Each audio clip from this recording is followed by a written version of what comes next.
ദേവാമൃതം. ദേവാമൃതത്തിൽ ഇനി വാസ്തുശാസ്ത്രം. ദേവാമൃതം. വാസ്തു ജ്യോതിഷപരമായ പ്രശ്നപരിഹാരങ്ങൾ നമുക്ക് നിർദ്ദേശിച്ചു തരുവാനും ഒപ്പം വാസ്തുശാസ്ത്രത്തെക്കുറിച്ച് നിരവധിയായ സംശയങ്ങൾക്ക് കൃത്യമായ മറുപടി നമുക്ക് ലഭ്യമാക്കുവാനും ഒക്കെ പ്രമുഖ വാസ്തു ജ്യോതിഷാചാര്യൻ ശ്രീ ഡെന്നിസ് ജെ നമ്മളോടൊപ്പമുണ്ട്. നമുക്ക് നമ്മുടെ ഇന്നത്തെ അധ്യായത്തിലേക്ക് അദ്ദേഹത്തെ വളരെ സ്നേഹത്തോടെ ഏറെ ആദരവോടെ സ്വാഗതം ചെയ്യാം. നമസ്കാരം. ഇന്നത്തെ കത്തിലേക്ക് ഏറെ ആദരവുള്ള ഡെന്നിസ് ജെ അവർകൾ, ഞാൻ തേക്കുതോട് എന്ന സ്ഥലത്ത് 20 സെൻറ്റിൽ ഒരു പുതിയ വീട് പണിയുവാൻ പ്ലാൻ ചെയ്യുകയാണ്. ഒരു പ്ലാൻ തയ്യാറാക്കിയിട്ടുണ്ട്. പ്ലാൻ ഇതോടൊപ്പം വെച്ചിരിക്കുന്നു. എന്തൊക്കെ മാറ്റങ്ങൾ വരുത്തണമെന്ന് ദയവായി പരിശോധിച്ച ശേഷം പറഞ്ഞു തരണം. അളവ് കൃത്യമാണോ എന്ന് ദയവായി നോക്കി പറഞ്ഞു തരണം. സ്ഥലത്തിന് എന്തെങ്കിലും മാറ്റങ്ങൾ വരുത്തണോ കൃത്യമായി മറുപടി തരണമെന്ന് പറഞ്ഞിരിക്കുകയാണ് ശ്രീ മനോഹരൻ. ഈ ഒരു വസ്തുവിൻ്റെ പ്ലാൻ എടുക്കുന്ന സമയത്ത് ഇത് ശരിക്കും തെക്ക് കിഴക്ക് ഭാഗത്തേക്ക് നീണ്ടു കിടക്കുന്ന ഒരു വസ്തുവായിട്ടാണ് നമ്മൾ ഇതിൻ്റെ പ്ലാനിൽ കാണുന്നത്. കാരണം വെച്ചാൽ 4 സൈഡിലും മതിൽ കെട്ടി തിരിച്ച ശേഷം ഇവർക്ക് വീട് പണി സ്റ്റാർട്ട് ചെയ്യും. കാരണം വെച്ചാൽ ചിലപ്പം 4 സൈഡും മതിൽ കെട്ടി തിരിക്കാനായിട്ട് ചിലപ്പോൾ സാമ്പത്തിക ബുദ്ധിമുട്ടുണ്ടെന്നുണ്ടെങ്കിൽ വീട് പണി തുടങ്ങുക. പക്ഷേ വീട് പണിഞ്ഞ് കഴിഞ്ഞ് എത്രയും പെട്ടെന്ന് മതിൽ കെട്ടി സെപ്പറേറ്റ് ചെയ്യണം. കാരണം വെച്ചാൽ മതിൽ കെട്ടി സെപ്പറേറ്റ് ചെയ്തെങ്കിൽ വീടിന് വെളിയിൽ നിന്നുള്ള ദോഷങ്ങളും വീടിനകത്തേക്ക് കടന്നു വരാതിരിക്കുന്നതിന് കാരണമായി തീരും. അതല്ല, നമ്മൾ മതിൽ കെട്ടി സെപ്പറേറ്റ് ചെയ്യുമ്പം ഇതിനകത്ത് വാസ്തുവിൻ്റെ പവർ വളരെ കൂടുതലായിരിക്കാം. അതുപോലെ ഇതിൻ്റെ തെക്ക് കിഴക്ക് ഭാഗത്തും വടക്ക് കിഴക്ക് ഭാഗത്തും ഇതിലേതാണ് ഇവർക്ക് ഏറ്റവും സൗകര്യം എന്ന് വെച്ചാൽ ആ ഭാഗത്തായിട്ട് ഇവർക്ക് കിച്ചൺ കൊടുക്കുക. തെക്ക് കിഴക്ക് ഭാഗത്തോ കിഴക്ക് വടക്ക് ഭാഗത്തോ ഇവർക്ക് കിച്ചൺ കൊടുക്കാം. ഇവർക്ക് കുറച്ചുകൂടെ താല്പര്യം ഏതാണെന്ന് വെച്ചിട്ട് ഇവിടെ അത് ചെയ്യുക. അതുപോലെ ചുറ്റളവ് എടുക്കുന്ന സമയത്ത് ഒരു 170 സെൻറ്റിമീറ്റർ കൂടി കൂട്ടിയെടുത്തെങ്കിൽ മാത്രമേ കൃത്യമായിട്ടുള്ള ചുറ്റളവിലേക്ക് ഇത് മാറുകയുള്ളൂ. അല്ലെങ്കിൽ ഏകദേശം ഒരു 80 സെൻറ്റിമീറ്ററോളം ഇവർ കുറയ്ക്കേണ്ടി വരും. ഇവർക്ക് ഏതാണ് സൗകര്യം എന്ന് വെച്ചാൽ അതനുസരിച്ച് ചെയ്യുക. കാരണം 170 സെൻറ്റിമീറ്റർ എന്ന് പറയുമ്പോൾ കുറച്ചുകൂടി സ്ക്വയർ ഫീറ്റ് കൂടുന്നുണ്ട്. അതുപോലെ ബെഡ്റൂമിൻ്റെ സൈസ് ഇവർ ചെയ്യുമ്പം ഒരു 40 സെൻറ്റിമീറ്റർ കൂടി കൂട്ടിയെടുത്തെങ്കിൽ മാത്രമേ ബാല്യത്തിലേക്ക് വരത്തുള്ളൂ. കാരണം വെച്ചാൽ നമ്മൾ ചെയ്യുന്ന എല്ലാ ബെഡ്റൂമും നമുക്ക് കൃത്യമായി കിട്ടിയില്ലെങ്കിൽ ഒരു കിടക്കുന്ന ഒരു ബെഡ്റൂമെങ്കിലും നമ്മൾ കൃത്യമായിട്ടുള്ള അളവായിരിക്കണം. പക്ഷേ എല്ലാ ബെഡ്റൂമിൻ്റെ അളവ് കറക്റ്റാക്കുന്നതാണ് ഏറ്റവും നല്ലത്. അപ്പം മിനിമം ഇവരൊരു 40 സെൻറ്റിമീറ്റർ കൂടി കൂട്ടിയെടുക്കുക. 40 ഇച്ചിരി കൂടിയെന്ന് വെച്ചാൽ കുഴപ്പമില്ല, പക്ഷേ 40 സെൻറ്റിമീറ്ററിൽ കുറയാൻ പാടില്ല. അതുപോലെ ഇതിൻ്റെ നോർത്ത് ഈസ്റ്റ് ഭാഗം ഒരു ഓപ്പൺ ടെറസാക്കി എടുക്കുകയാണെന്നുണ്ടെങ്കിൽ കുറച്ചുകൂടെ വാസ്തുവിൻ്റെ ബലം കൂടുതൽ കിട്ടും. കാരണം വെച്ചാൽ കിഴക്കൂടൊക്കെ ഭാഗത്ത് വലിയ വെയിറ്റ് വരാതിരിക്കുന്നതാണ് ഏറ്റവും നല്ലത്. കാരണം ഇവർക്ക് ഒരുപാട് നല്ല സ്പേസ് ഉണ്ട്. അപ്പോൾ ഇവർക്ക് ഇഷ്ടം പോലെ അവരുടെ ആഗ്രഹം അനുസരിച്ച് ഇവർക്ക് ചെയ്യാൻ പറ്റും. അതുപോലെ മുകൾ നിലയിലായിട്ട് തെക്ക് പടിഞ്ഞാറ് ഭാഗത്തായിട്ട് ഒരു ബെഡ്റൂം കൊടുക്കുക. അതിന് മുകളിലായിട്ട് വലത്തേക്കൊണ്ടും മുകളിലത്തെ വാട്ടർ ടാങ്ക് ക്രമീകരിക്കുക. ഇതിൻ്റെ നോർത്ത് വെസ്റ്റ് ഭാഗത്തായിട്ട് ഒരു ഓപ്പൺ സിറ്റ് ഔട്ട് കൊടുത്തിട്ടുണ്ട്. അപ്പം നോർത്ത് വെസ്റ്റ് ഭാഗത്തായിട്ട് ഒരു ഓപ്പൺ സിറ്റ് ഔട്ട് കൊടുക്കാതെ അത് നോർത്ത് ഈസ്റ്റ് ഭാഗത്താക്കുകയാണെങ്കിൽ കുറച്ചുകൂടി നല്ലതാണ്. ഇതിൻ്റെ ടോയ്ലറ്റ് വരുന്നത് യമസൂത്രം തട്ടാതെ ഇവർ പ്രത്യേകം ക്രമീകരിക്കുക. കാരണം വെച്ചാൽ ഇപ്പോൾ സ്പേസ് ഇഷ്ടം പോലെ ഉണ്ട്. എന്തായാലും ഇവർ ഇതിനകത്തൊരു റീപ്ലാൻ എന്തായാലും ഇവർ വരച്ചേ പറ്റത്തില്ല. കാരണം വെച്ചാൽ ഒരു 170 സെൻറ്റിമീറ്റർ കൂട്ടിയെടുക്കണമെങ്കിൽ ഒന്നുകൂടെ പ്ലാൻ ചെയ്യേണ്ടി വരും. അപ്പോൾ അന്നേരം നിങ്ങൾ നിങ്ങളുടെ ആർക്കിടെക്റ്റിനെ കാണിച്ചിട്ട് അതിൻ്റെ യമസൂത്രം മുറിയാത്ത രീതിയിൽ അതിൻ്റെ ടോയ്ലറ്റ് പ്ലാൻ ചെയ്യുക.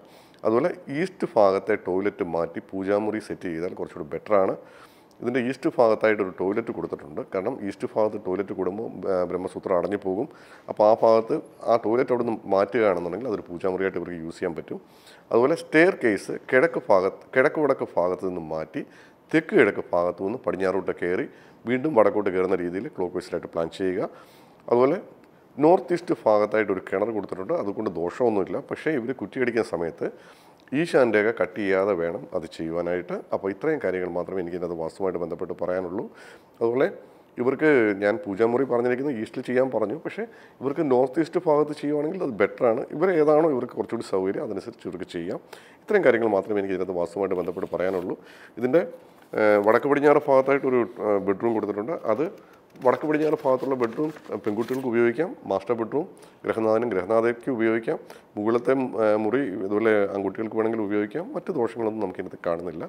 ഇത്രയും കാര്യങ്ങൾ കറക്റ്റ് ചെയ്യുക. ഇതിൻ്റെ അകത്ത് സ്ഥലവുമായിട്ട് ബന്ധപ്പെട്ട് മറ്റ് ദോഷങ്ങളൊന്നുമില്ല. ആ ഒരു ഏങ്കോണിപ്പിൻ്റെ വിഷയം മാത്രമേ ഉള്ളൂ.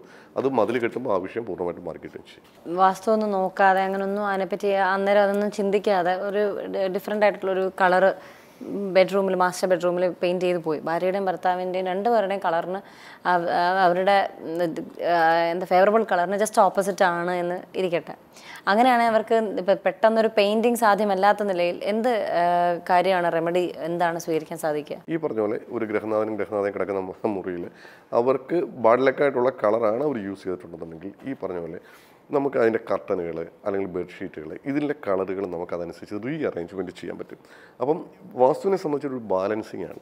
അപ്പോൾ ഇതിനകത്തൊരു കാര്യം വെച്ചാൽ ഒന്നും 100ൽ കൂടാൻ പാടില്ല. എല്ലാം ഒരു ബാലൻസിങ്ങിൽ പോകണം. ഇപ്പം റെഡ് കളറിൻ്റെ ക്വാണ്ടിറ്റി വളരെയധികം കൂടിയെങ്കിൽ ഫയറിൻ്റെ സിമ്പലാണ് അവിടെ കൂടുക.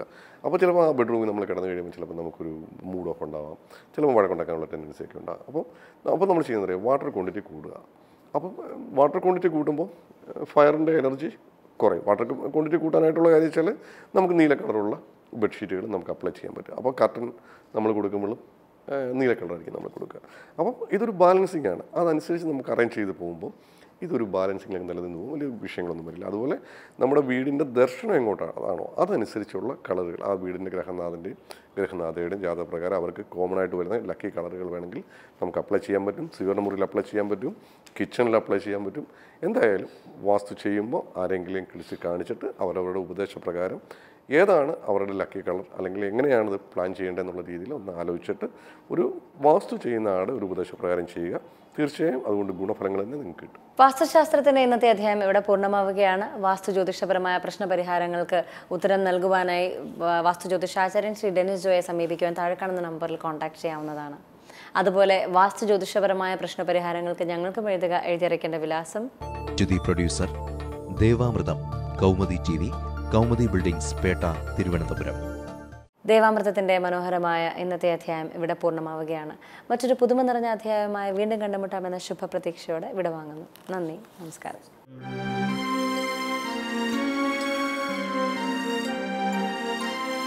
മറക്കുന്നു നാം ഇന്നു നമ്മളെ തന്നെ, വേദാന്തമില്ലാത്ത നാൾ വഴിയിൽ അറിവിൻ്റെ ദിവ്യപ്രഭയായി ചൊരിയുന്നു ഗുരുവരുളാകുന്ന ദേവാമൃതം.